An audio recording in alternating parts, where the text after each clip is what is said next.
மரண பயத்தை காட்டிட்டியே பரமா. இப்படிதாங்க வெஸ்ட் இண்டீஸ் நேத்து கொடுத்த அடியை பார்த்து இந்தியன் கிரிக்கெட் ஃபேன்ஸ் பயங்கரமா கதிகலங்கி போயிருக்காங்க. இன்னைக்கு நம்ம வீடியோல இந்த ஒரு விஷயத்த பத்தி தான் வந்து பார்க்க போறோம். நேத்து வெஸ்ட் இண்டீஸ் விசஸ் ஜிம்பாப்வே மேட்ச்ல வெஸ்ட் இண்டீஸ் பேட்டிங் பவுலிங் சும்மா எல்லாத்துலயுமே மாஸ் காட்டி ஜிம்பாப்வேவை பிரிச்சு மேய்ஞ்சிட்டாங்க. 107 ரன் வித்தியாசத்துல நேத்து மேட்சை வின் பண்ணிருக்காங்கன்னா பாத்துக்கோங்களேன். சரி, இதெல்லாம் இருக்கட்டும், அவங்க வின் பண்ணா நமக்கு என்ன பாதிப்பு? இதுக்கு எதுக்கு இந்தியன் கிரிக்கெட் ஃபேன்ஸ் கவலைப்படுறாங்க அப்படின்னு தானே வந்து கேட்குறீங்க. ஏன்னா அப்படி ஒரு விஷயம் வந்து இருக்குங்க. ஏன்னா இப்போ நம்ம இந்தியா வந்து சவுத் ஆஃப்ரிக்கா கிட்ட மோசமாக தோத்தனால அடுத்து வந்து வெஸ்ட் இண்டீஸ் கூட ஜிம்பாப்வே கூட 2 மேட்சை வின் பண்ணாதான் செமிஃபைனலுக்கு போக முடியும். இப்போ வெஸ்ட் இண்டீஸ் இருக்கிற ஃபார்முக்கு நம்ம இந்தியா வந்து வெஸ்ட் இண்டீஸை வின் பண்ணுறதே வந்து ஒரு பெரிய விஷயம். அந்த அளவுக்கு நல்ல பர்ஃபார்மன்ஸை கொடுத்தாதான் வந்து வின் பண்ண முடியும். நம்ம மட்டும் வெஸ்ட் இண்டீஸை வின் பண்ணால் பத்தாது, சவுத் ஆப்பிரிக்காவும் வெஸ்ட் இண்டீஸை வந்து வின் பண்ணணுங்க. இப்போ வெஸ்ட் இண்டீஸ் ஜிம்பாப்வேவை வீழ்த்தின மாதிரியே சவுத் ஆப்பிரிக்காவை வீழ்த்திட்டாங்கன்னு வச்சுக்கோங்களேன், நம்ம இந்தியாவுக்கு ரொம்ப சிரமமாக போயிடும். நம்ம 2 மேட்ச் வின் பண்ணால் மட்டும் பத்தாது, நெட் ரன் ரேட் அடிப்படையில் தான் நம்ம வந்து செமிஃபைனலுக்கு குவாலிஃபை ஆகிற மாதிரி வந்திருக்கும். ஆல்ரெடி சவுத் ஆஃப்ரிக்கா கிட்ட மோசமாக தோத்தனால நம்மளோட நெட் ரன் ரேட் பயங்கரமாக அடி வாங்கியிருக்கு. இப்படி இருக்கும்போது நம்ம இந்தியா செமிஃபைனலுக்கு போக முடியுமா? அதனால சவுத் ஆஃப்ரிக்கா வெஸ்ட் இண்டீஸ் கிட்ட தோத்தாங்க அப்படின்னா நமக்கு இன்னொரு நல்ல விஷயம் வந்து நடக்கணுங்க.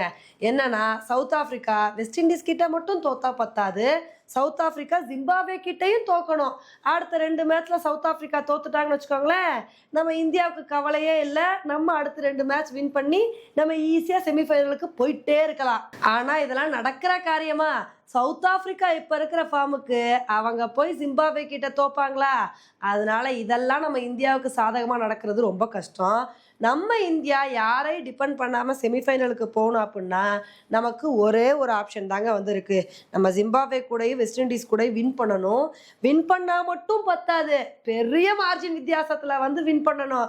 இப்போ எப்படி வெஸ்ட் இண்டீஸ் வந்து ஜிம்பாப்வேவை 107 ரன் வித்தியாசத்தில் வந்து வின் பண்ணாங்க, அது மாதிரி 100 ரன் வித்தியாசத்துல பெரிய மார்ஜின் வித்தியாசத்துல வின் பண்ணா மட்டும்தான் நம்ம யாரையும் டிபெண்ட் பண்ணாம செமிஃபைனலுக்கு வந்து போக முடியும்.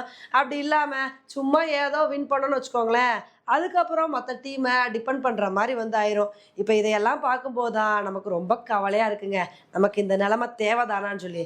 ஏன்னா நம்ம சவுத் ஆஃப்ரிக்கா கூட தோத்தது பெரிய தப்பு. தோத்ததை விட பெரிய தப்பு என்ன அப்படின்னா நம்ம நெட் ரன் ரேட்டை கேல்குலேட் பண்ணாமல் விளாண்டது தான். ஏன்னா சவுத் ஆஃப்ரிக்கா கூட ஒரு கட்டத்தில் எப்படியும் தோக்க போகிறோம் அப்படின்னு நமக்கு வந்து தெரிஞ்சிருச்சு.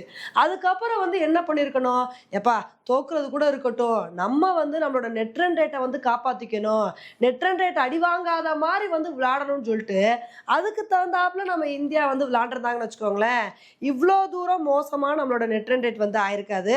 ஒரு 30 ரன் வித்தியாசத்தில் அந்த மாதிரி தோத்துருந்தோம் அப்படின்னா நம்மளோட நெட் ரன் ரேட் வந்து அடி வாங்காமல் வந்து இருந்திருக்கும். ஆனால் பெரிய மார்ஜின் வித்தியாசத்தில் தோத்ததான் இப்போ நமக்கு ஒரு பெரிய சிக்கலாக போயிடுச்சு. இப்போ இந்த விஷயத்தில் தான் நம்ம இந்தியன் கிரிக்கெட் டீம் வந்து தோனியோட ஸ்ட்ராட்டஜியை வந்து ஃபாலோ பண்ணணுங்க. ஏன்னா அவரை பொறுத்த வரைக்கும் இந்த நெட் ரன் ரேட்டை கால்குலேட் பண்ணுறது, செமிஃபைனலுக்கு போகிறதுக்கு என்ன மாதிரி விஷயங்களை வந்து பண்ணுறது அப்படின்றத கரெக்டாக கால்குலேட் பண்ணி வந்து அதுக்கு தகுந்தாப்புல வந்து டீமை கொண்டு போவார். இப்போ இதே மாதிரி ஒரு விஷயத்த இப்போ இருக்கிற நம்ம இந்தியன் கிரிக்கெட் டீமும் ஃபாலோ பண்ணி எப்படியாவது நம்ம செமிஃபைனலுக்கு போகணும் அப்படின்றதான் நம்மளோட ஆசையாக வந்திருக்கு. ஓகே ஃப்ரெண்ட்ஸ், இந்த ஒரு விஷயத்தை பற்றி நீங்கள் என்ன நினைக்கிறீங்க? நம்ம இந்தியா எப்படி செமிஃபைனலுக்கு போவாங்களா அப்படின்ற உங்களோட கருத்தை என்னோட கமெண்ட் செக்ஷனில் வந்து போடுங்க. இதே மாதிரி இன்னொரு வீடியோவில் உங்களை வந்து மீட் பண்ணுறேன். Bye friends.